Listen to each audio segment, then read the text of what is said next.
All right, let's rock out some music history. Oh, prove up bass!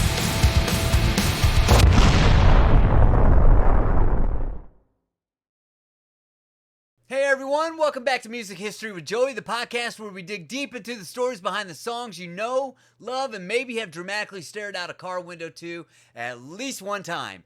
Today's episode is all about Love Her Madly by The Doors, a song that sounds upbeat, catchy, and radio-friendly, but like most Doors songs, has just a hint of emotional chaos bubbling under the surface. Because it's The Doors, man.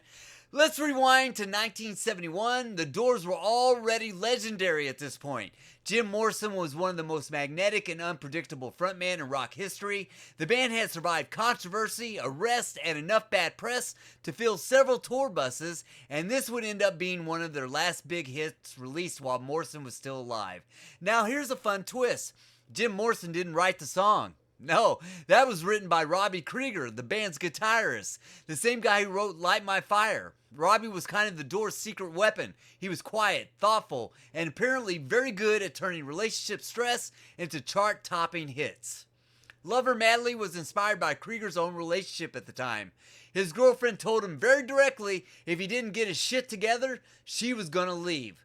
Which is honestly one of the most relatable origins for a rock song ever. Instead of saying, yeah, I'll work on that, Robbie said, what if I just wrote a song?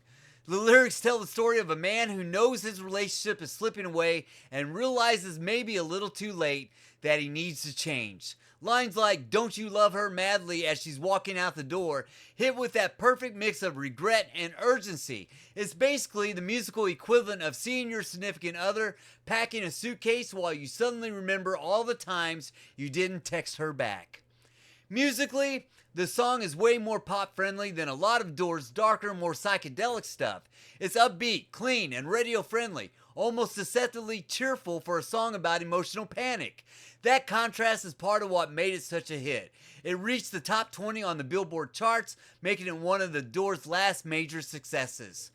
Jim Morrison's performance on the track is also interesting. By 1971, his voice had deepened significantly, giving the song a heavier, more disenchanted feel.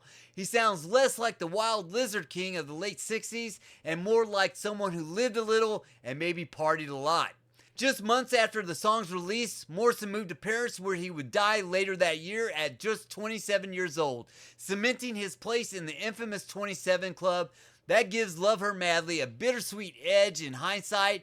It's one of the last times we hear the Doors sound light, playful, and almost hopeful. And here's the good news. Robbie Krieger took his own advice. He worked things out with his girlfriend. They stayed together and they eventually got married. So unlike many rock songs, this one actually had a happy ending.